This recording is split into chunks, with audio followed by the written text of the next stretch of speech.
The fastest way to the heart of a country is through its food. And street food is the bullet train to the most authentic and delicious discovery. International street foods run the gamut from gourmet. It's got a super splendid ocean flavor to it. To adventurous. I love worms. It's a bamboo worm. Indulging in street foods is like learning a new language. So after a good night drinking with your friends, you gotta eat a broodjes uitvlees. And once you try it, there's no going back. It gives you a bit of a kick, and it's quite addictive. So forget the restaurant menus and lace up those walking shoes for the best, cheapest, and most fascinating eats on the streets around the world. Hi.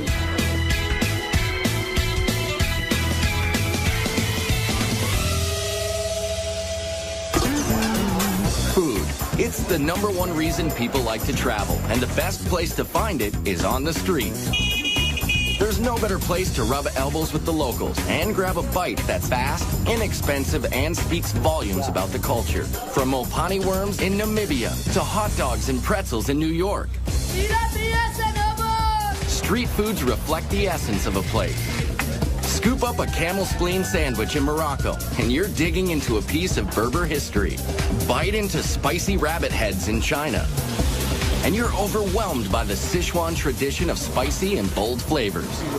They're mouth-watering, portable, and cheap. Like the best jerk chicken you'll ever eat from a stand in Kingston, Jamaica for a couple of bucks.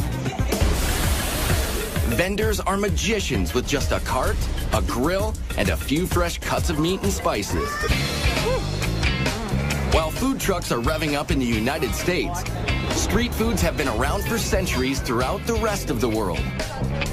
So we travel across the globe to Jerusalem for snacks as old as the Bible, to Berlin and Amsterdam for sweet and savory flavors from Europe, and to Tokyo, Hong Kong, and Mumbai, dishing up everything from eel kebabs to stinky tofu.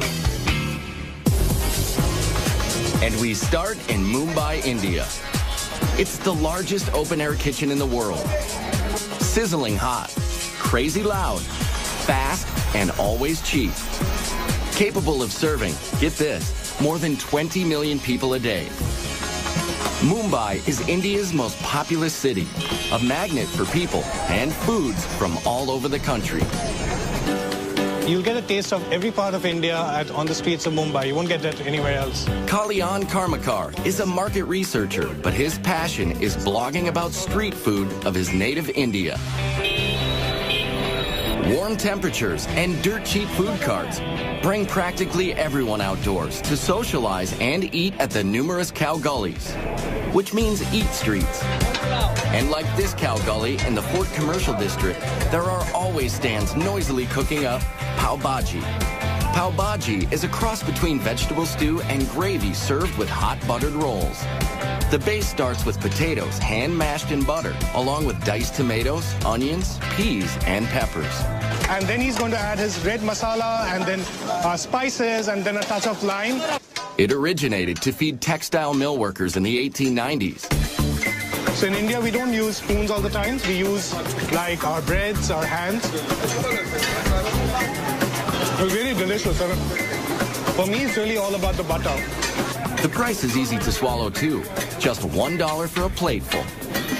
A lot of the food in Mumbai is vegetarian because 80% of the population is Hindu. They consider cows to be sacred, but they do have their burgers.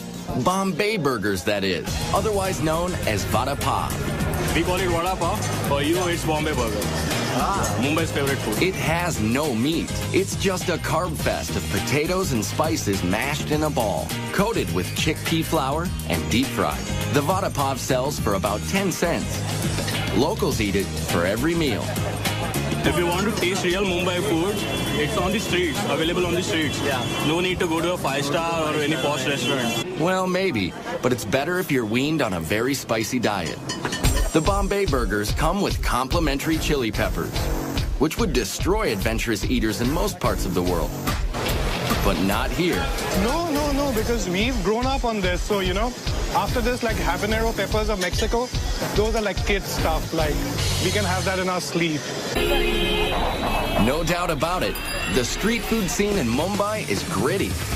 Takeout is wrapped in newspaper. Everyone cooks, serves, and eats with their right hand. And sanitation issues make the tap water unsafe to drink, especially for Westerners.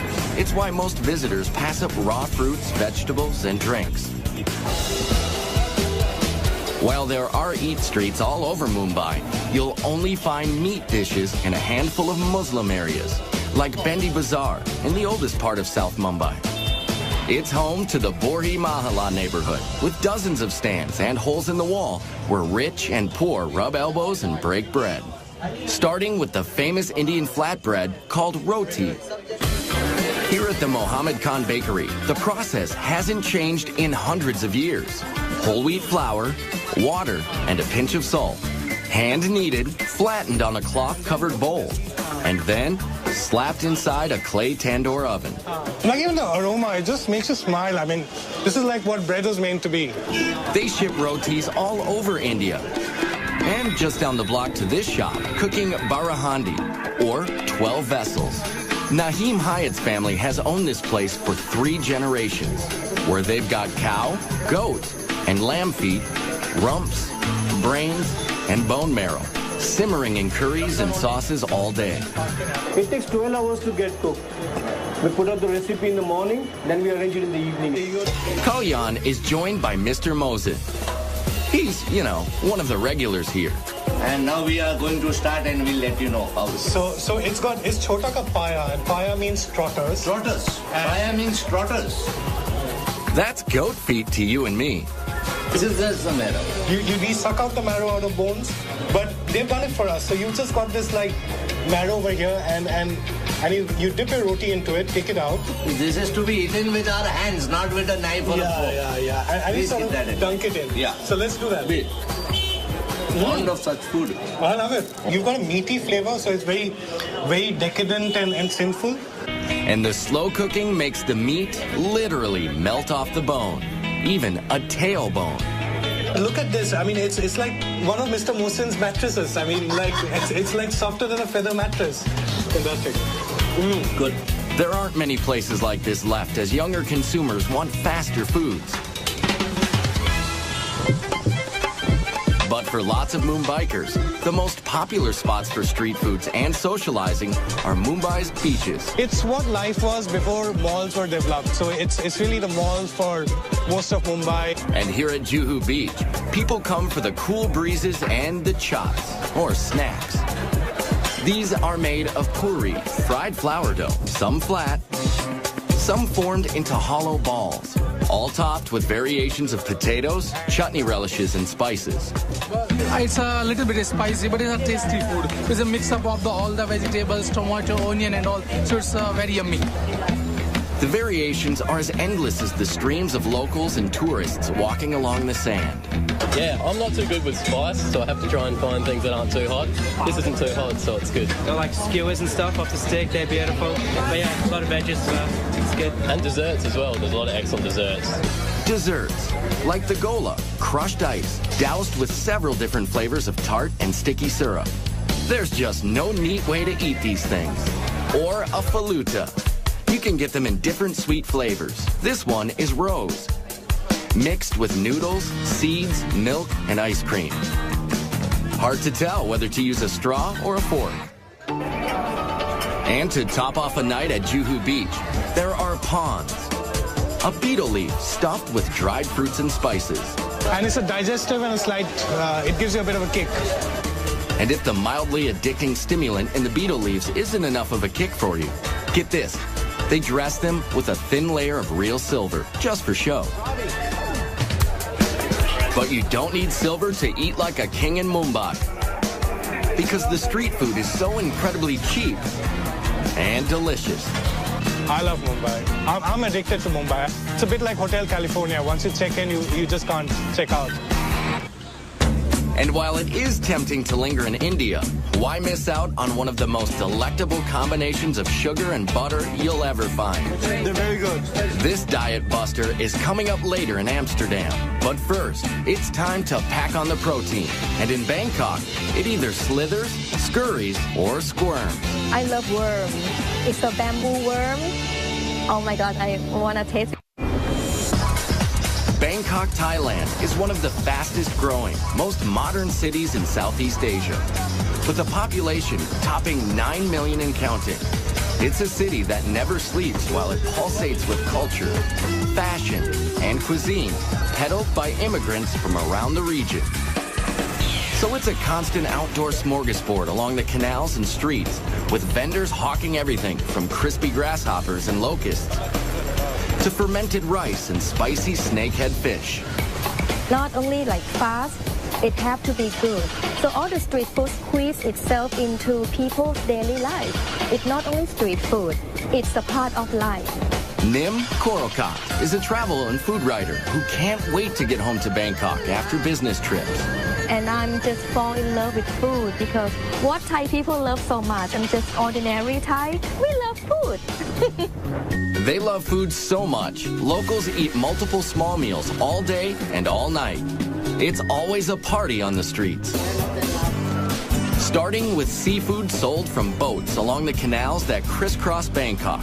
Here at the Tailing Chan Floating Market, sellers paddle up with fresh fish, portable grills, and spicy fixings, all on their boats. This is absolutely the best place to find the food in a very unusual atmosphere. Today's catch?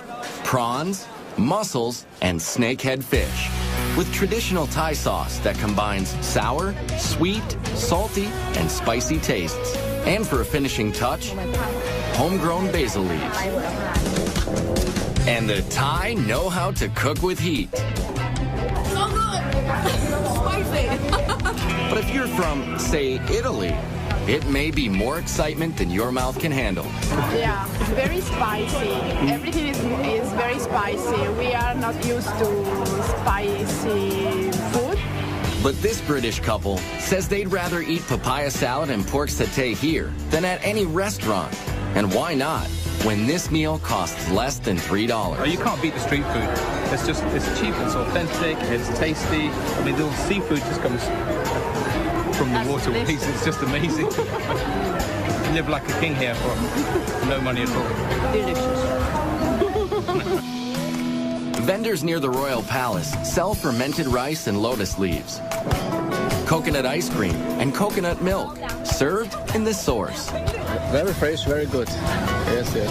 Coconut, coconut! Thailand is one of the world's top coconut growers, and they use it in a lot of native dishes, including their favorite curry dishes. Meat and veggie curries are street stand staples all around Bangkok. You can see 20 different varieties at the Nong Leong Market, where downtown workers come for a fast, hot lunch. And what's cooking for dessert here? Steamed rice crepes, stuffed with pork minced with peanuts and shallots. Or saku saimu, same filling with a sweet tapioca coating. When we talk about people, Thai people, Bangkok people, they all make a joke about us that we eat like 5 meals a day, which is not true because we eat 7 meals a day. At night, Bangkok's eat streets are hopping. This is Silom Road.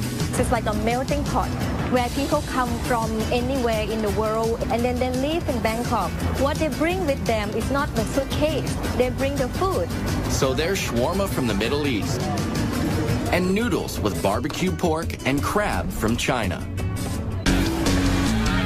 The late night and backpacker crowds also flock to this street food haven along Khao San Road, where immigrant cuisine is hot stuff, like Indian rotis cooked with banana, condensed milk, and chocolate for dessert.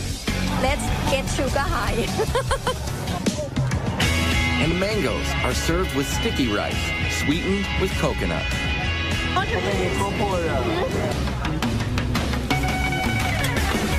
And it wouldn't be Thailand without pad thai. But this iconic dish is cooked in several different ways, down to the choice of 4 kinds of noodles. This close to the sea, shrimp is a popular version. It's cheap and it's safe and it's really nice. But here's where it gets interesting. Yes, we've saved the best for last. Crunchy, spicy, crispy bugs. I love worm. It's a bamboo worm. frying bugs and selling them has been a calling for Mano Parnatharn for 20 years, bringing a taste of home from northeastern Thailand to the big city. Locusts, grasshoppers, bamboo worms, scorpions. For Thais, they are a major source of protein. But for tourists, the grasshoppers and other creepy crawlies are a test of bravery. Like chicken. Especially this giant water beetle. I'm scared. Oh, it made me proud. Yeah, it's kind of like a nice snack, I think. How is it? And how about a baby frog chaser with a spritz of soy sauce? You see, good. Like a chicken, yeah. Yeah, like thin chicken. Yes. This tough guy orders one locust, but gets more than he bargained for. Yeah, for 20 baht you get a whole bag of locusts. That's about 65 cents for the family pack. Very salty and crunchy, which I thought they'd be sweet locusts, to be honest with me. And I'm a little disappointed, but it's not actually terrible if you don't think about it too much. But it's impossible not to think about what you're biting into in Hong Kong, where your nose keeps reminding you. I smell dead people. That's what's coming out of this bag. That's coming up later. But first, it's Back to the Future in Germany, where you find an ingenious cross between the Jetsons and age-old tradition. It's the best I've ever eaten. Visitors to Germany come to savor the old world charm or stop at milestones of history, like the site of the shattered Berlin Wall. Restaurants are usually expensive, and you don't hear much about the street food. But you can find cheap eats at a nearby Imbiss, which means food stand in German. You'll find them all over the outdoor weekend markets in Berlin, like the Winterplatz. Vendors dish up plenty of German favorites, like soups, strudels, and pickled fish. But ask any Berliner, and they'll tell you the best is worst. Bratwurst. Commuters get them hot and on the go at metro stations from the sellers who look like something out of Star Wars. Very good, right? What here is the best that you gift inventing? They're called grill walkers, one-man sausage band, strapped into a combo propane tank and grill contraption. Now this is mobile food. But the most beloved brat in Berlin is the currywurst. Pork sausages grilled and doused in curry and tomato sauce. And one of the most famous currywurst joints is Curry 36, where you can eat inside or out. But most currywurst is grab and go. I asked them where you can get the best currywurst in Berlin, and they told me Curry 36. And so I'm here now to taste, and it's great.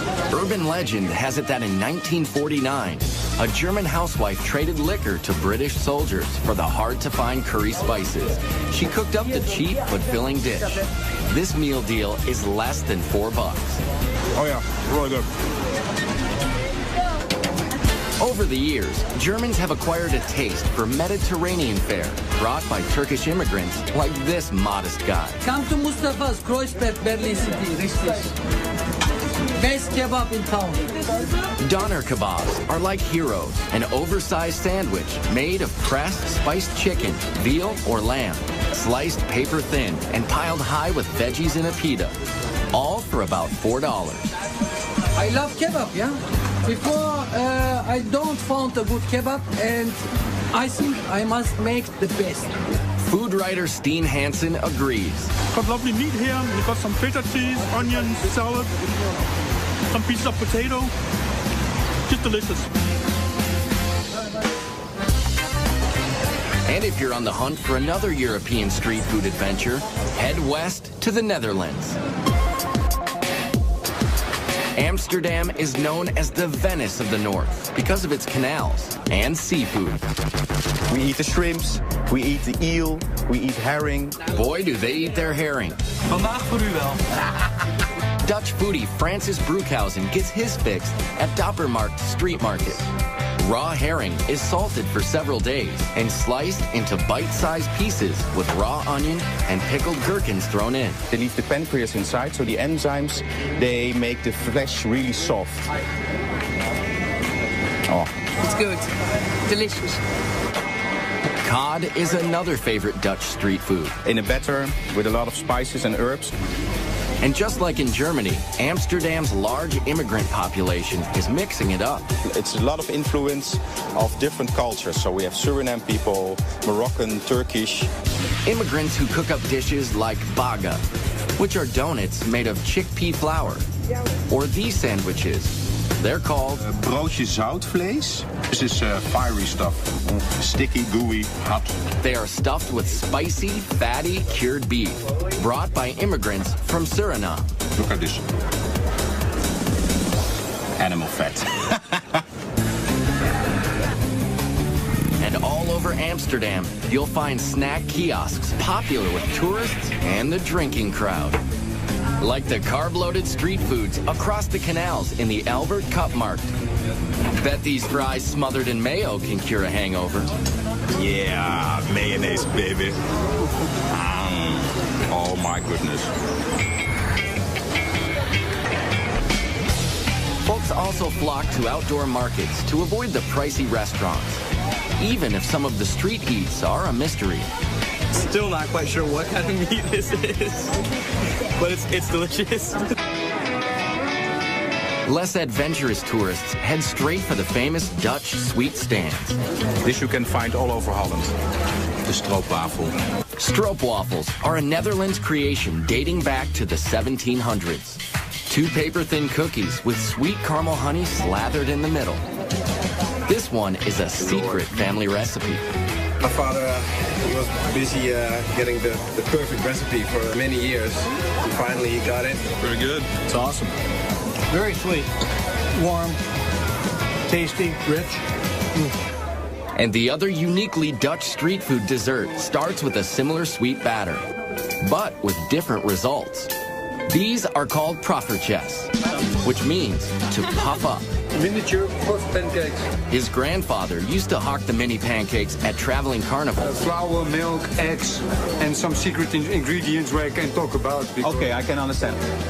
Yet another Dutch health food, served hot and topped with powdered sugar and butter. Lots of butter. They're very good. Yeah. Very good. Yeah. From artery-clogging goodness in Amsterdam to a bitter dessert in Hong Kong. Coming up next, turtle jelly. It's just what the doctor ordered. It's usually sexual potency for guys or beauty for women.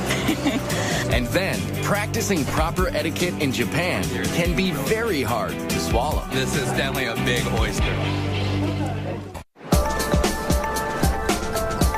Hong Kong is home to cuisines from all over the world. Street foods are no exception. And here in this hip and fashionable city, they are served with a heaping helping of tradition. So you'll find skewers of pig intestines, turtle jelly, and the most misunderstood, most reviled street food ever. This might be the worst thing I've ever taken a bite of. It's all good for Amy Ma, food writer for the Wall Street Journal and other publications. Whenever you're hungry, you always find a cart. And the best thing about it is that you can walk down a street and treat that street like you would a 5-course a la carte menu, only you're going from place to place and not sitting down at one restaurant. And it starts with breakfast in Jardine's Bazaar, with the Chinese version of a donut. But inside the fried dough is shredded fried pork, pickled vegetables, and rice. The rice ball donuts are served with warm soy milk mixed with more fried dough. It's like a bread pudding soup that's less sweet and better for you. This would be like your ham and eggs and hash brown combination equivalent here in Hong Kong. The combo costs about $1.50, and it has the typical blend of savory and sweet, yin and yang. Very good. Of course, tea is very big in Hong Kong culture, both cold and hot. Especially the very strong, very old silk stocking tea, which gets its name from the stocking used to strain the tea over and over again. Not to worry, the stockings haven't been worn, but the tea packs a punch, which is why it comes with lots of condensed milk and sugar. Wow! One of the most beloved street snacks in Hong Kong is the egg or custard tart. With just a hint of sweetness, they're habit forming. It's kind of like a flan, creme brulee, and the best pie crust you can think of, all rolled into one. People argue about whether the British or Portuguese introduced egg tarts to Hong Kong. But this treat is pure Chinese. They call it a 1,000-year pastry because inside the flaky crust is a gooey black egg preserved for months in a mixture of clay, ash, and lime. Then it's coated with sweet bean paste and ginger. So preserved eggs and ginger are a classic combination. It's like peanut butter and jelly. It has a gelatin-like texture to it, so it's almost like a gummy bear inside. The Chinese make up 90% of Hong Kong's population. In the Mong Kok district of Kowloon, there are lots of sidewalk cafes serving noodles and dumplings with plenty of internal organs. You get a lot of great street food stalls that will be a little more authentic. You'll start to see pig intestines or things that, you know, might make the typical tourists a little squeamish. You'll see that all the time in Mong Kok.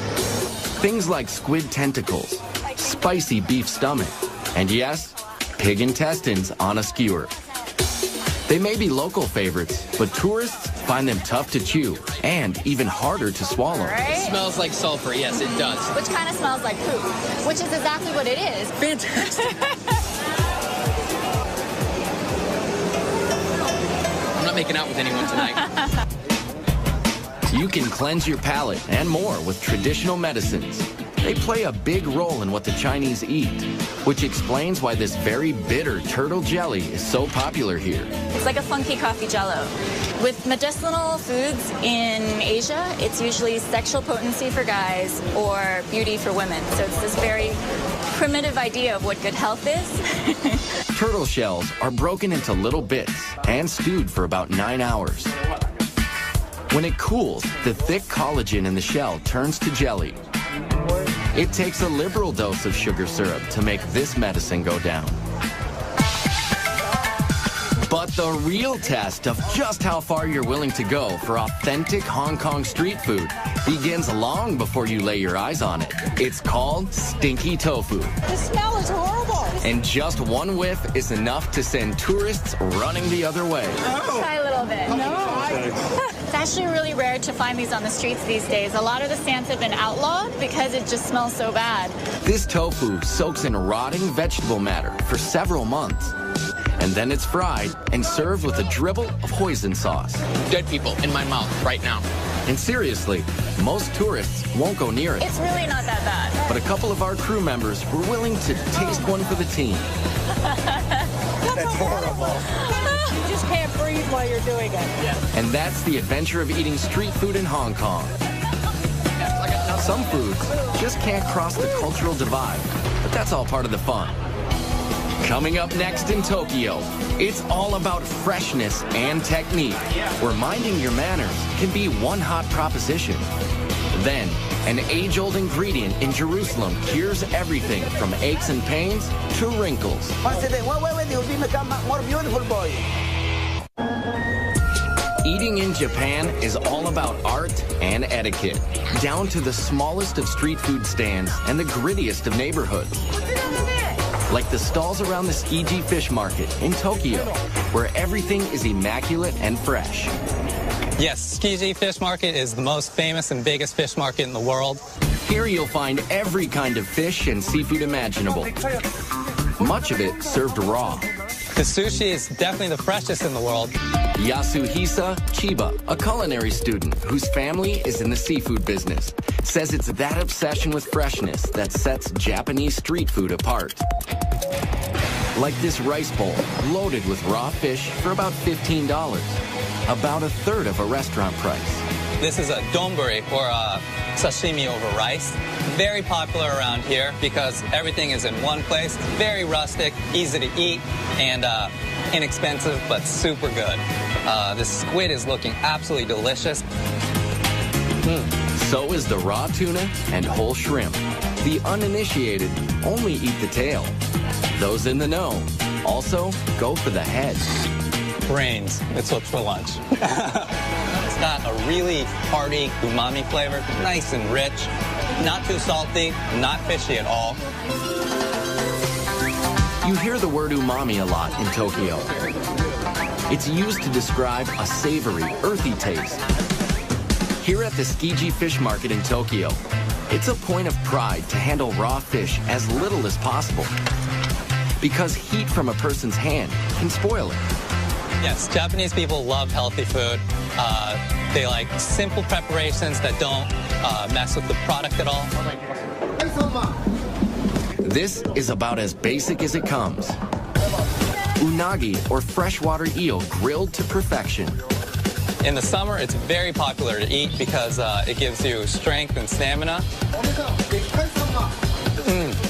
Unagi has great fat content to it. It's real moist, real rich. It's basted in a subtle mixture of soy sauce, sugar, and mirin, which is a sweet sake. There's nothing subtle about the stand next door, selling giant raw oysters. Look how huge that is. Protocol dictates you've got to swallow it whole, no matter how big it is. And this is definitely a big oyster. Quite literally, a mouthful of ocean flavor. First thing was salt. And the really meaty, super good. Another popular street food is much easier to swallow. It's ramen soup with lots of noodles and broth. You have to slurp. I know it's very rude in America to slurp your noodles or pasta, but in Japan you have to do it for it to be delicious. There are a lot of rules you need to know when eating in Japan, like how to bow to your server, how to add wasabi, when to pick up food with your fingers, and yes, the right way to slurp soup. Slurping helps you breathe in the aroma. The Japanese experience food with all of their senses, like the way they eat takoyaki or octopus balls. At this stand in the Amiyoko district, a no-frills outdoor market full of food stalls. To be clear, these are not octopus testicles, they are octopus tentacles, chunked into a pancake-type batter. They're topped with dried fish flakes, seaweed, and smothered in mayonnaise. The rule is to devour them straight from the fire. It's like eating hot lava. Not an overwhelming octopusy taste. It's a lot of hot batter and the nice sauce that's on there. Tokyo is not like Mumbai or Bangkok, which have food stands all over. Here, you have to know where to look, like the Asakusa district. The street leading up to the oldest Buddhist temple in the city is lined with old-time vendors, serving up traditional treats, like marinated seaweed. It's not overly salty, it's not overly powerful, it's just got that nice umami flavor, and it's very healthy, you can tell, but it's delicious. Now, this guy spends hours scraping the kelp and soaking it in vinegar. This just might be an acquired taste, according to these Australians. I think it'd be interesting in soup or in steaks rather than just by itself. Though they love their seaweeds and creatures, the Japanese could not survive without rice. We use rice for everything. It used to be used as currency, and not only do we eat it for every single meal, it's used to make sake, shochu, desserts. Desserts like these, kibi dango. They're balls of sticky rice pounded and coated with sweet bean powder. There's senbei, a dry, crunchy rice cracker. This one is a wasabi seaweed flavor. It's cool to watch how they grill them in the back. And this woman transforms rice crackers into something you'd swear was meat, just by soaking and spicing it. If you told me that it was a beef intestine or a tripe, I might believe it. Nope, it's really rice crackers. And after a long day of eating, it's sake time, which, by the way, is also made of rice. After dark, the working crowd heads here, Yakitori Alley, under the downtown train tracks. Yakitori are bite-sized pieces grilled on small skewers. 2 skewers cost less than $4. Right now I'm going to try some livers and the rear end of the chicken. There's been a head-to-tail trend in Japan for centuries, and they're always scrupulous about food safety and cleanliness. Just from hearing its tail, you might think it's disgusting, but this is really good. Or stick your skewers into these morsels: pig's head, chicken thigh, heart, or cartilage. It's fatty, a little bit fatty taste. It's not it's not unpleasant at all, actually. It seems to be quite crunchy and crispy. It's good, actually. Never thought I'd eat it, but I'm eating it. The heart is excellent as well. It really, really is good. Jolly nice and splendid. Minimal cooking, minimal interruption from the chef.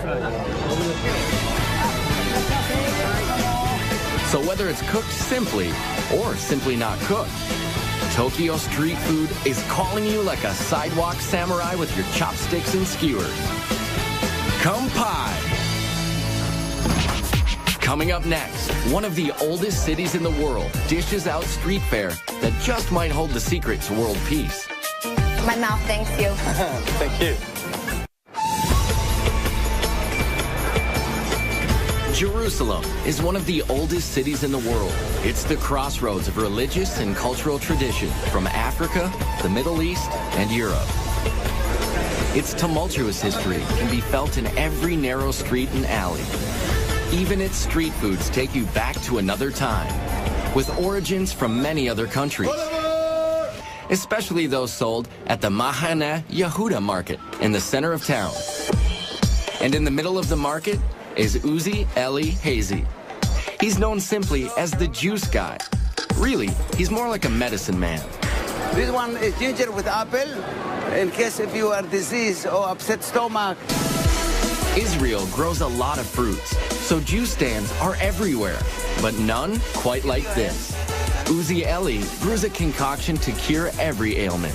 Dates. Dates. It makes you wake up full of minerals and vitamins. Pomegranate, apple, and cayenne. Make the blood to run much better. We have the bitterness and the citrus of the pomegranate, and then the spiciness of the cayenne pepper. But his most prized potions are made from one of the world's oldest fruits. It's known as etrog in Hebrew, or citron in English. What you see here is especially unique in the world. 8 centuries ago, a famous Jewish philosopher proclaimed the etrog to have 70 healing properties. Right. It's for pregnancy, for heart, for pressure, for wake up. So Uzi Eli puts it in almost everything from juice to anti-wrinkle cream to this, his own age-reversing spray. Close your eyes. Once a day. Wait, you'll become more beautiful, boy. Open your mouth, open. He invents some of the elixirs himself. Others are passed down from his Yemenite grandfather. They prepare and heal all the system in your body. Chaim. Just like the etrog, many of the foods sold in this open-air market are as old as the Bible. It's a large open-air market, and you have vendors with your classic spices, olives, and your fresh produce and fruits, as well as meat and fish. Ben Brewer is an amateur chef and runs Israel food tours in Jerusalem. Christians here and Muslims and Jews that have come from North Africa or Iraq or Eastern Europe or the United States, and they all bring their own culinary traditions. And all their traditions together have helped create the Israeli cuisine. And that cuisine all starts with the basics: seeds, nuts, dates, and olives.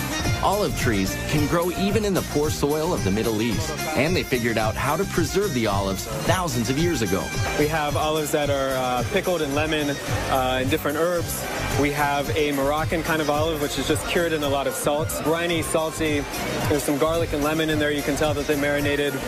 And dates, which first grew near the Nile, are some of Israel's biggest fruit exports. The king of this market is out hawking a dessert called halava. Amazing. The best halva in Israel. Halava is the Israeli version of a common Mideast confection. Here, it's made from a dense base of sesame paste and sugar. And then they'll add the other element, whether it's the pistachio, the cinnamon, the chocolate, the cappuccino, to give it a slightly different flavor. It tastes like sesame, but sweet, very sweet. And in a back quarter of the market, they're still baking the same breads they have for millennia: laffa and pita, sold to stands making Jerusalem's most iconic street foods, shawarma, kebabs, and falafel. Every ethnic group makes its own versions of falafel, but they're all basically ground chickpeas and spices, molded into little balls and deep fried. It's so good, really, because also it's crispy. All of the people around the world like falafel. Kebabs also originated in the Middle East, and although many cultures have adopted them, you can't beat the real thing just outside the ancient walled city of Old Jerusalem. And at $5, the price is right. This is a part of their culture, and to experience some of the country, so I think it's a good idea. And it's also cheap. Yeah, exactly. Some of it you get at restaurants is the same, I think, but just overpriced. Jerusalem is the crossroads of many cultures and religions. The Arab Quarter is just inside the walls, through the nearly 500-year-old Damascus Gate. The Shoot, or Bazaar, is a maze of ancient alleyways, selling everything from clothing to all kinds of Middle Eastern foods, like pastries and shawarma. Shawarma is made by alternating layers of seasoned meat and fat onto a vertical skewer and slow roasting it so the fat makes it moist and tender. It's the perfect food for eating on the go, and it's habit-forming. Al Eilat has specialized in chicken shawarma for 72 years. That looks really good. I'd like to order one shawarma, please. Sure. Would like to have it in pita bread or in the laffa bread, the Arabic bread. Decisions. The choice of salad toppings is endless. And it's finished with a drizzle of tahina, a sesame sauce. Abed Hafiz has been cooking it all his life. It's my grandfather's restaurant. It's a burst of flavors. My mouth thanks you. This is the best fast food in the world. I love the food very much. And that's the delicious lesson found in the ancient traditions of street food in Jerusalem. No matter where you come from or what religion you practice, it's the one thing everyone can agree on. And all around the globe, street foods are bridging cultural divides. So Hindus and Muslims can break roti together in Mumbai. The Japanese can keep up their ancient food rituals even on the go. In Hong Kong, locals can still find old world foods and drink herbal remedies at stalls in the middle of a modern metropolis. And the Bangkok Eat Streets offer a melting pot of cuisines. While in Berlin and Amsterdam, you can find natives, immigrants, and tourists lining up to taste the best of all worlds at great prices, keeping alive the tradition of street foods around the globe.